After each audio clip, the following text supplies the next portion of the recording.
They say there are no atheists in Mississippi, but Twinkie and I beg to differ. Join us for a casual front porch conversation with some atheists that just happen to live in Mississippi. So welcome to our second interview, and with us today we have Chris Dees. Hello. Welcome, Chris. Chris has been a friend of ours for a while, both on Facebook and in real life, so it's extra special privilege to have him here. And Chris, why don't you tell us a little bit about yourself?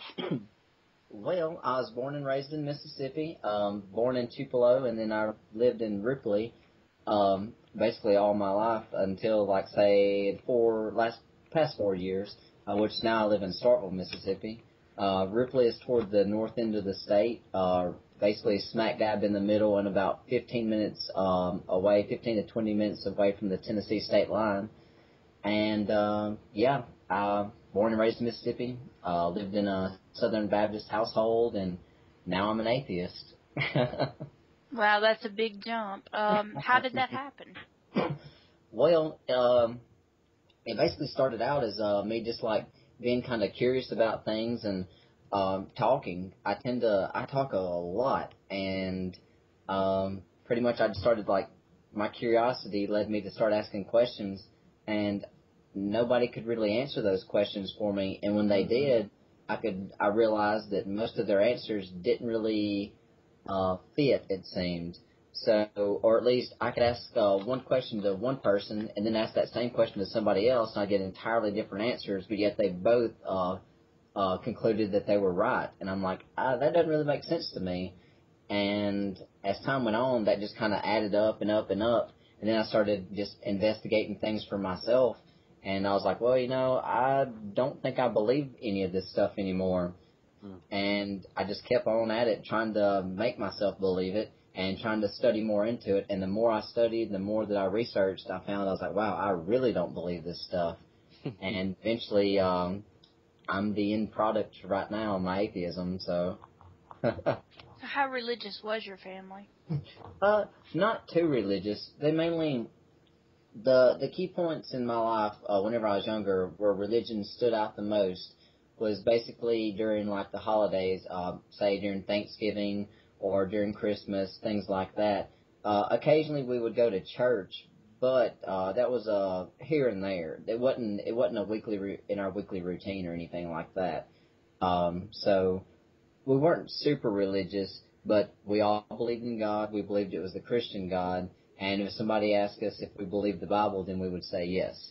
So it was kind of like just I don't know, that's just what you did, like, whenever I was, or whatever, as far as, like, with my family goes. Yes, you believe in God, yes, you're a Christian, and you believe the Bible, that sort of thing. Just kind of automated responses almost. But if you would have asked me, like, if you would have said, hey, do you believe the Bible? I'd be like, yeah. And if you would have said, oh, well, what does the Bible say? I'd have been like, I don't know. So I was like, oh, that's... I haven't gotten that answer yet. Yeah, exactly. Did your church congregation give you any grief for not attending regularly? Not really. I mainly started attending church really like after my parents divorced in '95. Now, before then, I think I maybe went once or twice, but up until then, we hardly ever attended. And the main reason I went was because, like, after my parents divorced, like, when my dad, I'd stay with him on the weekends, and that was part of the routine, was to just on Sunday, like, we'd wake up Sunday morning probably around 8 or so, and get ready and get there at, like, I think right at 10. At 10 o'clock we had Sunday school, and then at 11 the actual sermon started. So, like, I really didn't start going that often to church until it was with my dad, and that was about, like, I think it was about every other weekend I would go.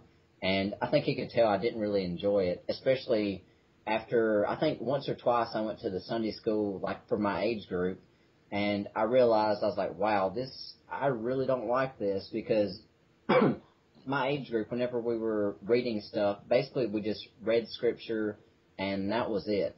And I was like, anybody can read. This really isn't that appealing to me. They didn't really ask us hard questions or anything, and I was like, this is just very boring. So my dad actually allowed me to start coming to his study group, their little Bible school type thing, and it was a lot more interesting. However, it still wasn't very interesting. It was more interesting, but eventually I got to the point where I would literally, like, go in there and I would, like, lay my head down on my dad's leg and fall asleep. So... That's about the only thing you can do sometimes when you've heard the same sermon or the same lesson 50 times. Mm-hmm. Exactly. So I guess this carried you up through high school. Was it in college that you really started moving toward atheism? I'd say so. That sounds about right. In high school, before I got to college, in high school, I realized that the world was a little bit more diverse than I thought it was previously, and that there were more religions than just Christianity. And once I started thinking about that, at one point, excuse me, actually was talking with some friends in high school, and like they said something, I forgot what it was, but eventually I was just kind of just joking around. I said, like, for all you know, I could be an atheist. And lo and behold, like, basically 7 years later, here I am an atheist. But I joked around about it in high school, and then, like, I started having all these questions and just being curious about things. And when I got into college, I really had my beliefs not necessarily challenged, but they really started making me think. And especially in my philosophy class, so once I got into college and outside of the small town, which I went to a community college, and it was literally the next county over in Booneville. It was Northeast Mississippi Community College. And I don't know, I guess since I was around more people that I'd never been around before, and the opinions were a lot more diverse. They were basically, most of the people in my classes were Christian, but every now and then I noticed there was some people that they had some really good questions, and I couldn't answer them. And I was like, well, that's something to look into. And I looked into it, and I was like, well, I don't really have an answer for this. So I really started just, like, being a little bit more skeptical, I guess you could say, about all things religion. And eventually I realized that I wasn't actually a Christian because I didn't believe a lot of the stuff with it. And so I became a deist. And eventually I realized, well, I like the whole evidence-based, I don't know, worldview. So I eventually just, like, declared myself an atheist. And, well, it wasn't really a declaration as much of a realization, so. Uh-huh. Did you lose any family or friends when this came out? Whenever I first realized that I was an atheist, at first I didn't because, like, nobody really said anything to me about it. But whenever I finally started speaking up about it and stuff, like, say, on Facebook and just online, the first person I realized that I was aware of that defriended me due to it was actually my brother. I actually posted I think he had said something on Facebook, and I posted a piece of scripture that contradicted him, and then he liked it. And then I realized that he wasn't actually trying to like it. He was trying to delete it.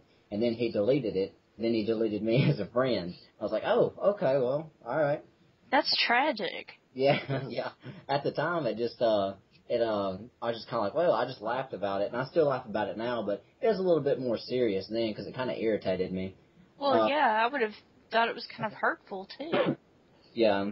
He was just kind of like, he's like, I cannot support you. I cannot support anything you're doing here. I don't want that on my wall, blah, blah, blah. And I'm just kind of like, well, you know. He doesn't want scripture on his wall? Exactly. When he doesn't like it. I'm like, this comes from the book that you believe to be holy. But, yeah, he didn't really like that, so. Wow. I don't even know what to say about that. That's amazing. But it tells you a lot about the mindset that people fall victim to. I agree, yeah.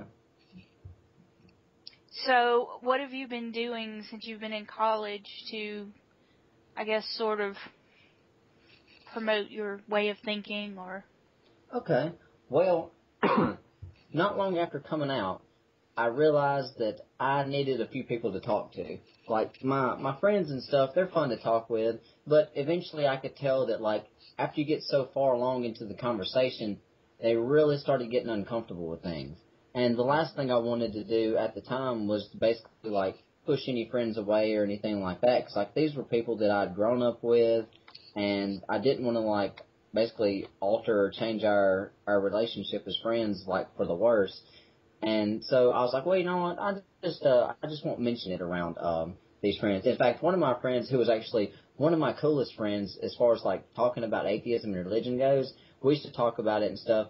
But he got uncomfortable with it, and we just kind of made a deal. And I think it's funny the way we did it, but I can understand at the same time. Like, we just basically said, he's like, hey, when I'm around, can we just not talk about religion? And I was like, okay.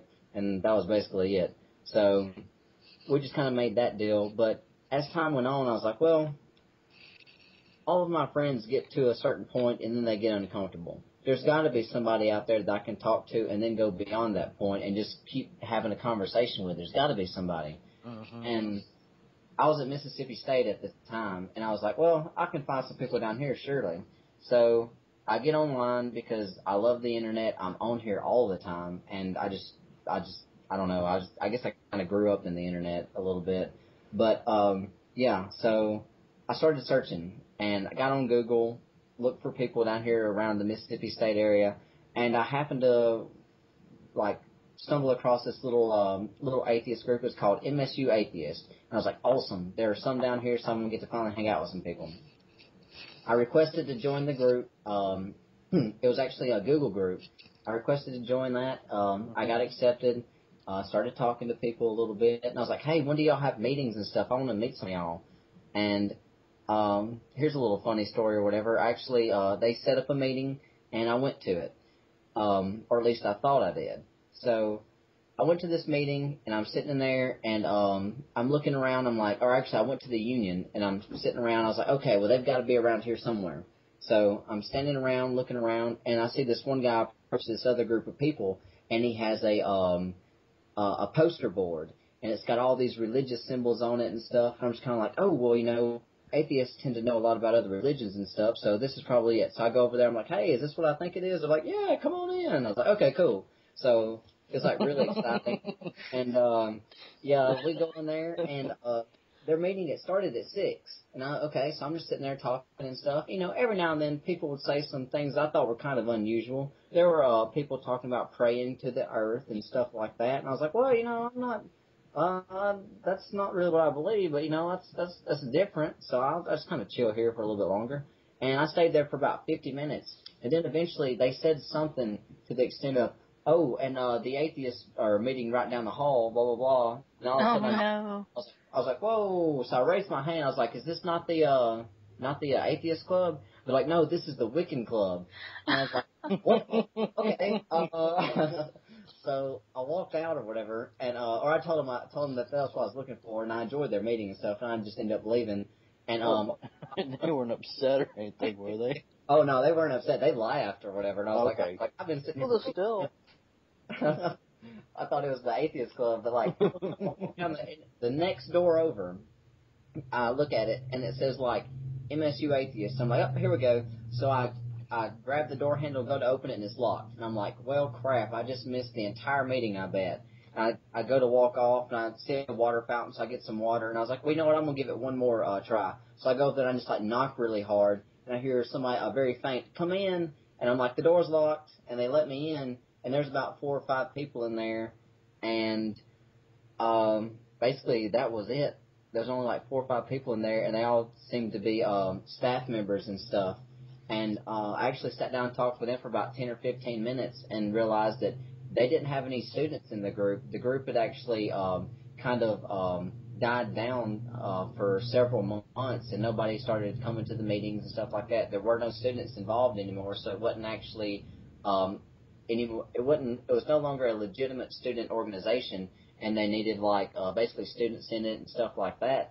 And they're like, hey, if you're interested in getting the group started back up and stuff, you can, but you'd have to be president and stuff. And I'm like, okay, well, I'm willing to take that on. And like, so I got voted in as president, and then we ended up like just building up a group, and it worked out pretty good, I'd say. So. About how long did it take you to get back up? Probably about a semester or so. Like, and by get back up, I mean by the end of the semester we had about 12 to 15 people like in the group and whatnot. And then like that was during the first semester. Then after that it just continued to grow. Some people graduated, some people would come and they weren't really, the group, I guess, really wasn't what they were looking for. So some people would be kind of show up once and not come back. Some people showed up a few times and didn't come back. But then we had like this core group of members that every week they just started coming, because we had weekly meetings as opposed to just meeting twice a month or once a month. It was every week on Thursday. Mm-hmm. People started enjoying it and stuff like that. We built up a core group. And then when we actually started advertising it, because we're mainly just using word of mouth to get the word out, and then we actually started advertising it, and that's when attendance really kind of shot up. My last semester as president was the spring semester, and I think our average attendance was around 25 or so per meeting. So we had a pretty decent crowd, and it was real fun. And other than that, like, our largest meeting had about 35 people in it. One of which was actually Melanie Green, who came from the University of Southern Miss. She started the Secular Student Alliance down there, and she just wanted to come visit exactly how we did things, because their group was fairly new and stuff. And by that time, I'd been president by the end of that semester for 2 years. And, like, I'd kind of had a few, basically 2 years of experience under my belt, and I kind of realized how things worked, how to make things run smoother, that sort of thing. So she just kind of came up and hung out with us, and so got a little bit of information from us as far as, like, group running goes and that sort of thing. It was real fun, real cool. Was it like a 3-hour drive for her from Hattiesburg? I think so. I can't remember. I'd guess more than that, maybe. Was it more? Okay. Maybe a little more. It was from Hattiesburg to Starkville and stuff, so. Yeah. So what other resources are out there for people who are interested? Okay. Well, as far as that goes, like, whenever I first came out, I was like, wow, I really want to, meet up with, like, new people and stuff like that. And one of the things that I had a lot of trouble with when finding people was actually literally finding them on the internet. I was like, I didn't really know what to search for. I didn't know, like, where to search for it for, as far as, like, did I use Google, Yahoo, stuff like that. And basically, I was just kind of like, atheist in Mississippi. That's what I typed in to search for, stuff like that. So I was like, well, there's got to be a better way to find us. I was like, so I'm going to start searching and stuff like that. So started basically redid the Mississippi State group. And once I got pretty comfortable with that, I was like, wow, I think I did a fairly decent job here at Mississippi State. What if I can do that with the entire South? What if I can, like, bring together more atheists in the South? So he's trying to take over. So I was like, well, you know what? I'd like to see exactly who else is out there. So I started, basically, me and my friend last time, who was also vice president of our group at Mississippi State. It's called FAMSU, by the way, Free Thinkers, Agnostics, and Atheists at Mississippi State University. Me and him got together, and we both we co-founded this thing called Sauce for All. It's a website, kind of a little network type thing and resource website that we started, basically to unite the godless of the South. And we had what our intentions were to basically, like, find other groups, help people start groups, and basically just help people find each other, really, I guess. That was the main focus. And well, Chris, you said Sauce for All. That if I remember right, that's an acronym for something. What does it stand for? It's Southern Atheists United for Candid Expression, Free Thought, Open-Mindedness, Reason, and Living Life. Now, what's not to love there? How long did it take you to come up with that? That is awesome. I have basically, whenever me and Chris, whenever we were coming up with the name and stuff like that, we had an idea of what we wanted it to do, and then we were like, we wanted to be Southern Atheist something, because it was mainly geared towards the South, basically geared towards the Bible Belt. Mm-hmm. And so we're like, oh, well, maybe we can just make like a little acronym, and we were going to call it like the Sauce or something like that. And then like we actually, I think, spent more time coming up with the name than we did like coming up with all of the information that we wanted it to be able to do and stuff. So it took longer to do that than anything else. And the website actually went through a big evolution. Like it started, and then we've changed it a few times as the time went on. And like it's made a lot of progress as far as like from the very first time we launched it. because like our main intentions were to, like I said earlier, starting groups, helping people find groups, that sort of thing. And as time went on, we just kind of, shortly after we started it, about a month later, we discovered the actual Secular Student Alliance. And I was like, oh my goodness, well, they've been around longer than we have, and they're actually doing a lot better job than we are as far as starting like secular groups on campus. Because to be honest, at the time, I didn't even know what the word secular meant. And like, if I would have known what it had meant, then I could have like, instead of just typing in atheist groups in Mississippi and that, I could have typed in secular groups, and like more than likely a good bit of student groups throughout the nation would have popped up. But I wasn't aware of what that word meant and stuff, so I didn't think to really look for it. But the Secular Student Alliance, they work with student groups on universities and high schools, stuff like that, on campuses, and they're doing like an awesome job. And once I realized how like great of a job they were doing, I was like, well, you know, we're just kind of reinventing the wheel here. So I don't know, like if they're already doing that and they're doing a lot better job and stuff like that, so we don't really have to like go around starting groups and stuff. So we'll let them take care of that. But surely there's something that we can do. Mm-hmm. And like so we started thinking about it, and I was like, hey, we can just make like a group list of not only like, you know, student groups, but also community groups. So we basically like started our index, our group index, and currently it's got a little bit over 250 groups in it, and those are all kind of stationed within the South. And that's still not every group. I'm probably going to I'm going to revamp that here pretty soon, not only for the South but the rest of the nation. We're actually we have a little additional project that we're going to be adding to the sauce, and just as a little hint, it's actually going to make the acronym longer. So wow. But yeah, it's so well, I'll just give you a little hint. It's going to be called the Of Us Project, and the Us is going to stand for United States. So I'll just give that out. And basically, we're going to be trying to index just about every group throughout the United States. So just to make it easier for people to find groups, because as I said earlier, finding a group and like minds to talk to for me was a huge deal, and it was a lot tougher than it should have been. So I was like, well, you know, that's what we can do. We can try our best to make it so people don't have to experience, like, you know, what I went through with like trying to find these groups and stuff like that and try to find people to talk to. Well, I want to make it so that if you type in like atheist group or something like that, it immediately pops up, and you don't have to like search high and low for it. It should hopefully be on the front page eventually of Google, stuff like that. Right. So. Well, Chris, it's pretty obvious that you've got some mad organizing skills here. Do you plan on staying in Mississippi and focusing on that, or are you going to take those skills elsewhere? I'm going to stay in Mississippi, actually. Whenever I first came out and stuff, or not long after I first came out, I was like, you know what? I live in the most religious state in the nation, and I'm an atheist. I was like, man, this is going to be kind of tough. But as time went on, I think people, especially the people that have met me in real life and stuff, they realize I'm not really a threat or anything like that. I'm just the average Joe. I walk around, talk to people. I wear boots. I have a southern accent. I'm just a regular Mississippi guy. Are you a plumber? Not yet, but I probably do. But yeah, like so I'm not like I think most of my friends like realize like. Basically, yeah, they realize that, you know, I'm not a bad, terrible guy or anything like that. They just see that I see things differently.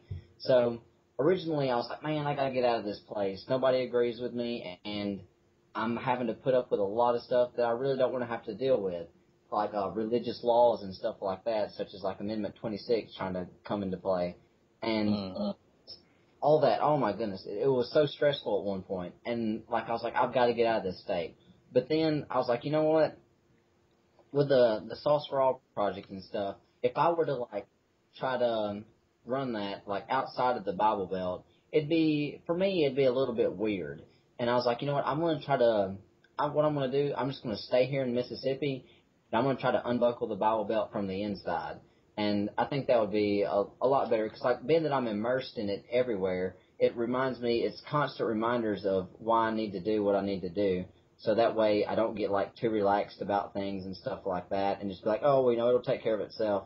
Because I'm just kind of like, you know, I just want to expedite things as far as like making the South a better place for atheists and free thinkers, that sort of thing. Yeah, I think it's really important for people to remember that those of us who are Southern atheists, we're just as much Southern as anybody else. And we have just as much right to be here as anybody else. Exactly. And as I've talked to people about before, there's still, growing up in the South, you'll have certain things that are just instilled into you that, like, sometimes you can't really get rid of. Like, so, I don't know, just, I reckon the way I talk and stuff like that, like, more than likely that's never going to go away unless I just, like, try to change myself, which I'm not doing anytime soon. I don't know. I'm from the South, and I'm an atheist, and instead of, like, them basically, not, and by them I mean, like, the more religious people in the South, which nobody's trying to run me off yet, but if they were to try to, they're in for a rude awakening, because I'm just going to be down and be like, well, I'm here to stay. All right, so, Chris, you're planning on staying in Mississippi. That's wonderful news, because we have a project we are going to be working on here in the coming months to a year or so. Awesome. Deep Fried Free Thinkers Conference. We're going to call it DEFCON 1 in Mississippi. Okay. Sounds good to me. So, I mean, you've already kind of gotten all the groups kind of mapped out for us, so we can kind of get an idea of how many people we can expect in the area. So. Okay. Yeah. Sounds good to me.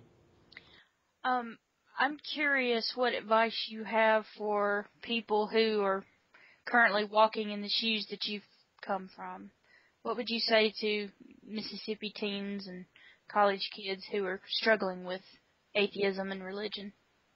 Talk to people. If you can, talk to people. What it comes down to is sometimes you're in a situation where you cannot come out and you can't really, especially, basically, you feel isolated probably. You're looking for more people out there. You need somebody to talk to. If you can get it off your chest and find somebody, even if you're struggling with religion and you're probably on the path to letting it go, you think, and you think that you're alone, well, you're not. I promise you're not.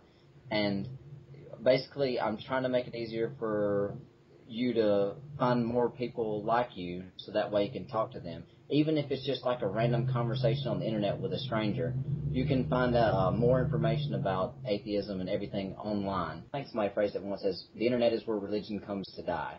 Yeah. I don't mean that in like as an insult or as an aggressive take on anything, but the more information that you're exposed to, as long as the information is accurate, the more viewpoints that you can see things from, the better off you are. So talk to people.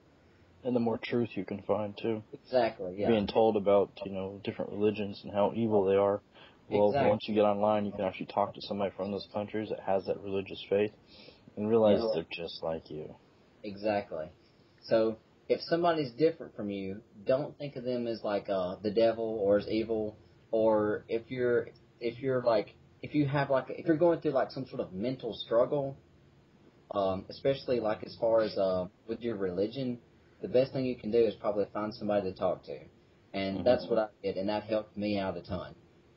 There's the Recovering from Religion project that you can look up online. There's also like many other different projects online that can help you out with that sort of thing. But finding a community of atheists, especially if you are curious about like what an atheist is and what the people are like, then just find one and talk to them. That's one of the best ways you can like really approach that, I think. And if you're in a situation where you can't actually come out, then don't feel obligated to.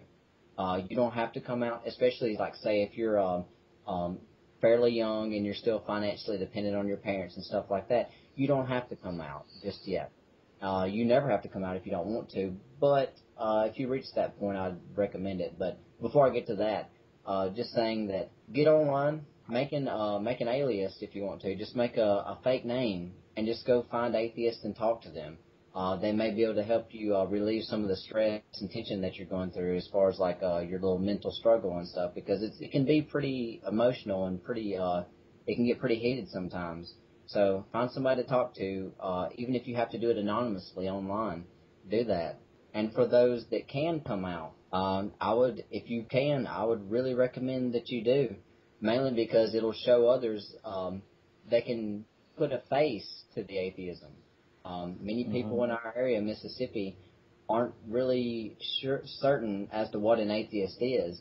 They're only certain as to what they've been told an atheist is. So if you can get out there and like take on the label as atheist or basically anything that's different from Christianity, even if you're not an atheist, if you don't, for some reason, if you don't like the word atheist, if you want to use the word humanist or free thinker, if somebody asks you, like, are you a Christian? And basically you just say no and you're in Mississippi, and they recognize that you're actually a pretty good person, you're really cool and stuff, then that's going to kind of really make them think. They're going to be like, oh my goodness, wow, you're not a Christian, but yet you're still a good person.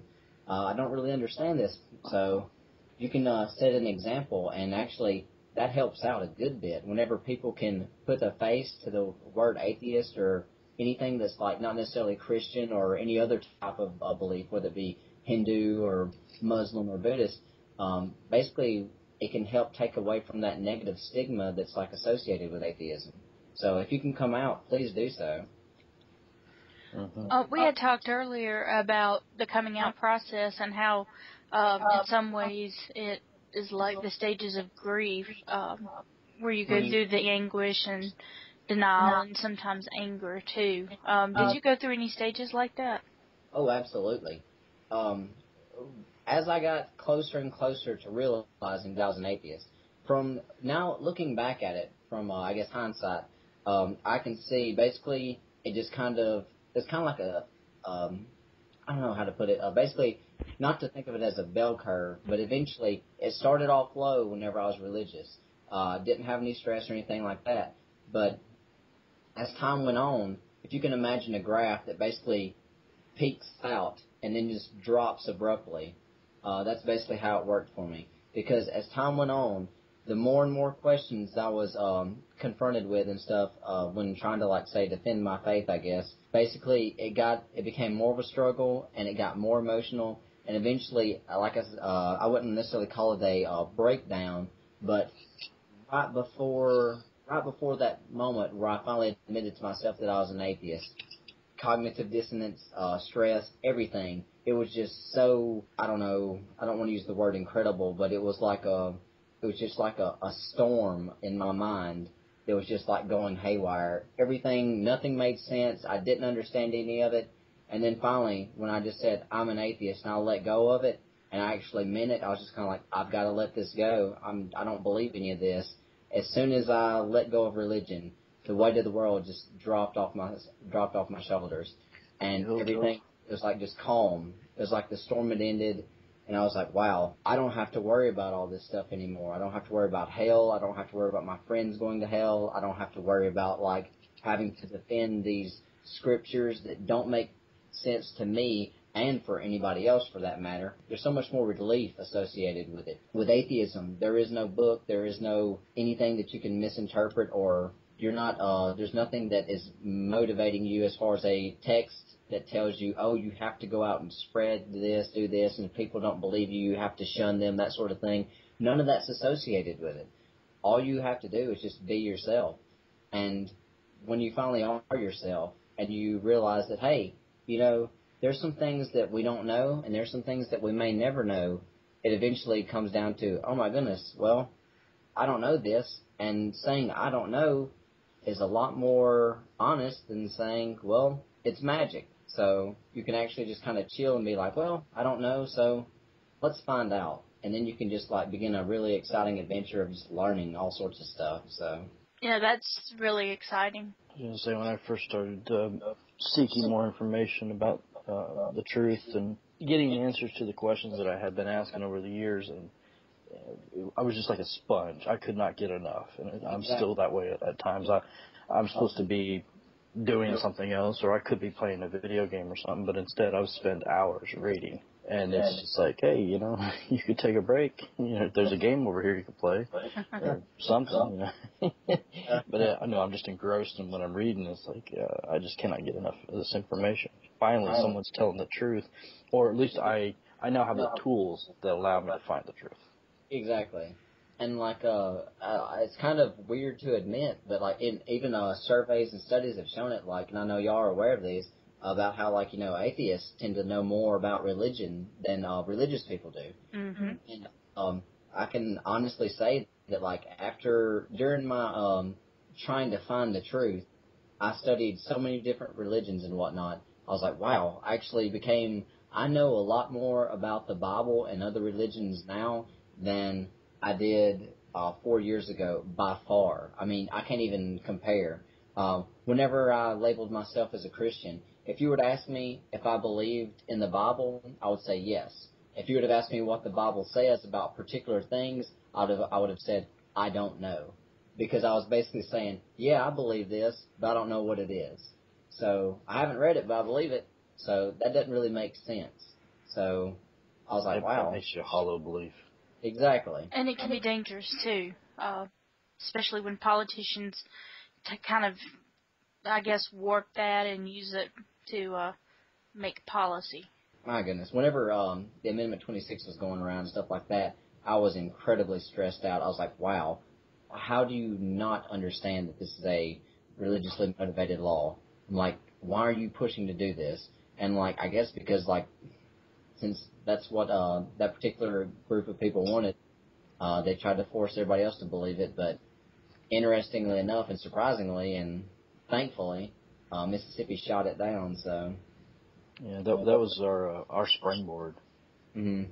That got us going. We were like, we got to do something. Create a blog, did videos, started doing podcasts. I mean, all that, and that was fuel to get us more active. And now we've moved on and become a progressive podcast, and now we're doing interviews. Yeah. Although we'll probably have to fight that battle again. Yeah. I've actually heard that it's supposed to be coming back, or it's they're trying to get it through a back door or something like that. Yeah. All right. Well, Nathan, did you have any more questions?